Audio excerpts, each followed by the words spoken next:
하늘을 나는 새들은 그 종류만큼 사는 곳도 다양하다. 호숫가 가장 비밀스러운 곳에 청호반새가 둥지를 틀었다.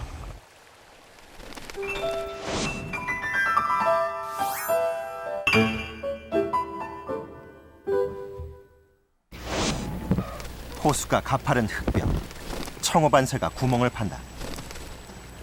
벼랑에 온몸을 던지는 청호반새, 둥지를 짓는 중이다. 둥지를 짓는 동안 청호반새는 몇 번이고 몸을 씻고 깃털을 가다듬는다.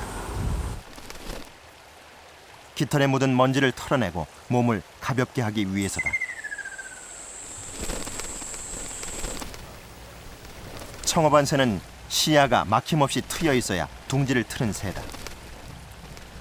흙벽에 구멍을 트는 이유는 종을 안전하게 번식시키기 위한 독특한 생존 방식이다.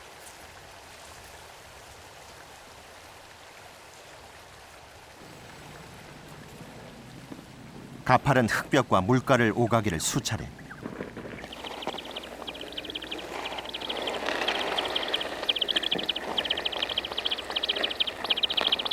굴속 깊은 곳에서 청호반새 새끼가 태어났다.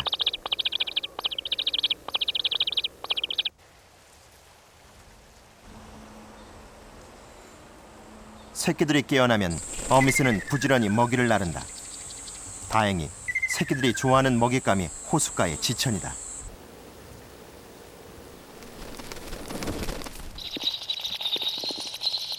청호반새 어미가 오랜 경험으로 만든 은밀한 둥지 안에서 새끼들이 마음 놓고 자라난다. 벼랑 속 둥지는 천적들이 침범할 수 없는 안전지대다.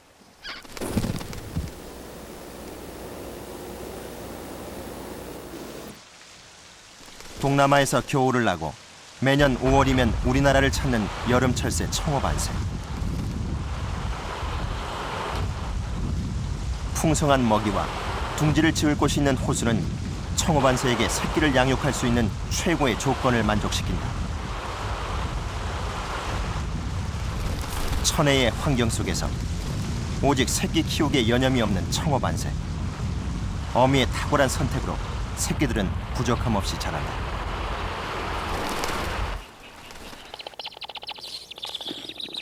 그리고 어미의 든든한 둥지는 새로운 생명들을 계속해서 키워낼 것이다.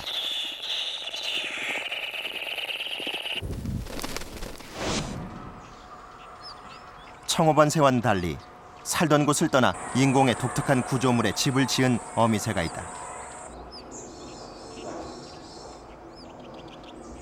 사람들이 드나드는 산속의 간이 화장실. 소변기 위 꽃장식에 여름철새인 큰 유리새가 둥지를 틀었다.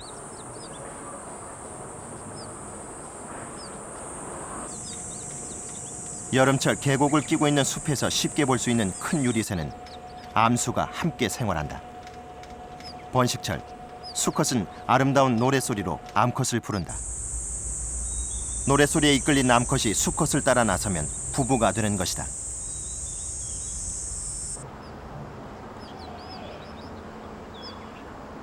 얼마 후 화장실 둥지에는 건강한 큰 유리새 새끼 3마리가 태어났다. 갓 깨어나 눈도 뜨지 못한다.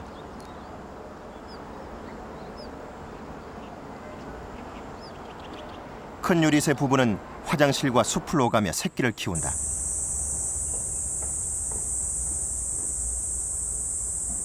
먼저 큰 유리새 수컷이 나방을 물고 왔다.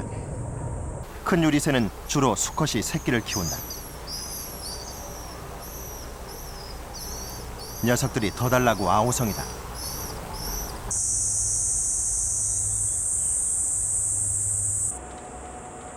이번에는 어미가 먹잇감을 잡아왔다.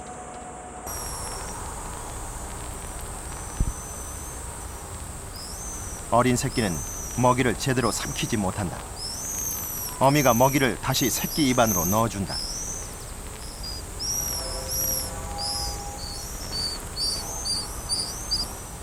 그리곤 새끼의 배설물을 자신의 입으로 받아낸다. 생명을 키우는 일은 인내와 희생이 필요하다. 사람들이 접근하자 큰 유리새가 예민해진다.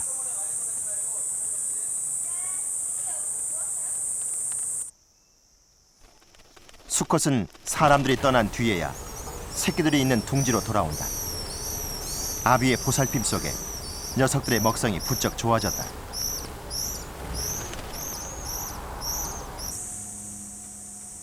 보름 후 화장실 앞 전선 위에서 큰 유리새 암컷이 먹이를 물고 새끼들의 집 떠나기를 재촉한다. 녀석들은 이제 둥지를 떠나 숲으로 독립해야 한다.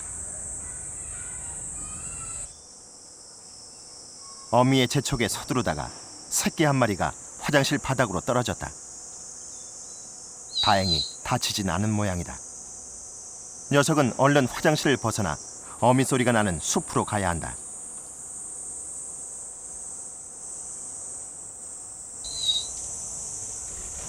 둥지에는 아직 2마리가 남아있다. 어미가 유인을 하건만 쉽게 나서지 못한다.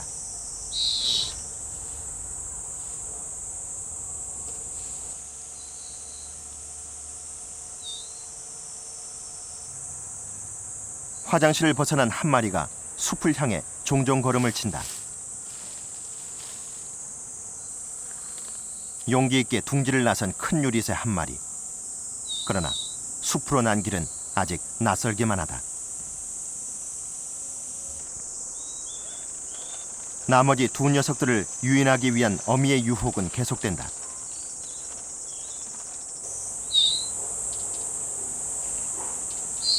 마침내 2번째 녀석이 날 준비를 한다.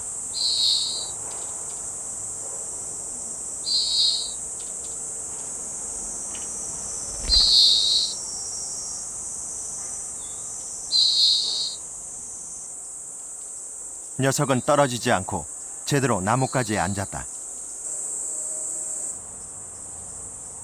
혼자 남은 셋째.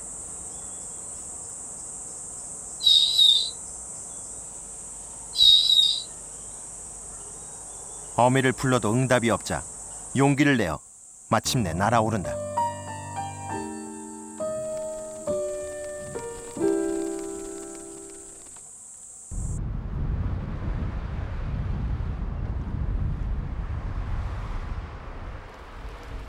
도심 한가운데 황조롱이가 떴다.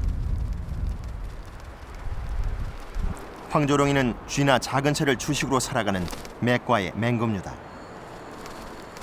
순간 하강 능력이 탁월한 황조롱이 빠르고 정확하게 먹이를 낚아챘다.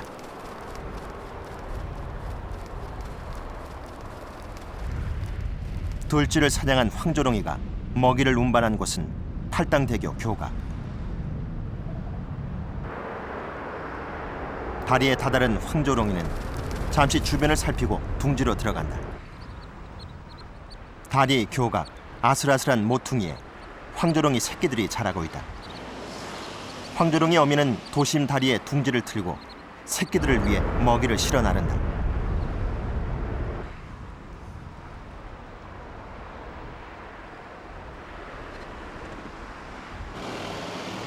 빌딩과 아파트로 둘러싸인 도시에서도 황조롱이는 뛰어난 적응력으로 살아남았다.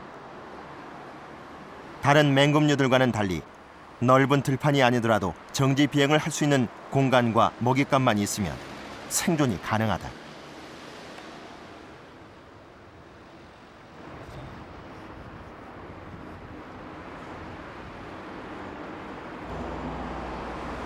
황조롱이가 선택한 곳은 빌딩 꼭대기에 걸린 아크릴 간판. 새끼를 낳고 키울 안전한 둥지터를 찾기가 그만큼 힘들었던 것이다. 황조롱이의 사냥터는 도시의 인공습지. 새끼들을 위해 부지런히 먹이를 날라야 한다.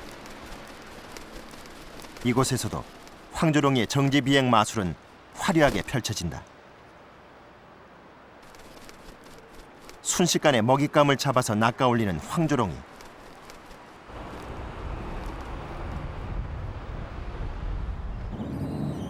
오늘도 어김없이 자신의 임무를 훌륭하게 완수했다.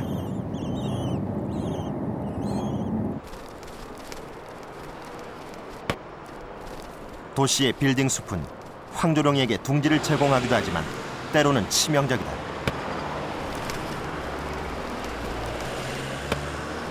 황조롱이는 빌딩의 유리벽을 인공 구조물로 인식하지 못한다. 투명하게 반사되는 유리벽을 또 다른 공간으로 인식하고 통과하려는 것이다. 곳곳에 도사리고 있는 대형 유리벽은 황조롱이에게는 눈에 보이지 않는 치명적인 장벽이다. 유리벽에 충돌하는 순간 꼬리깃을 다치게 되면 정지 비행 능력을 상실한다.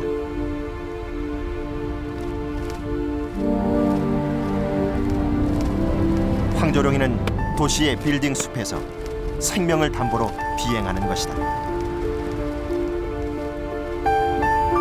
그러나 황조롱의 위험한 사냥법은 계속된다. 새끼들을 키우기 위해 날개짓을 멈출 수 없는 것이다. 도시를 둥지로 선택한 황조롱이는 세상에 순응하여 사는 법을 안다. 뛰어난 사냥수를 가진 어미는 지금까지 그랬듯 새끼들을 극진히 보살필 것이다.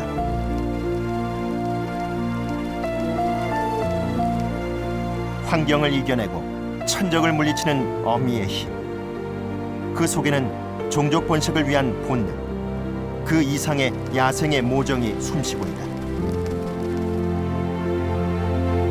때로는 강하고 때로는 목숨까지 내놓는 어미의 삶.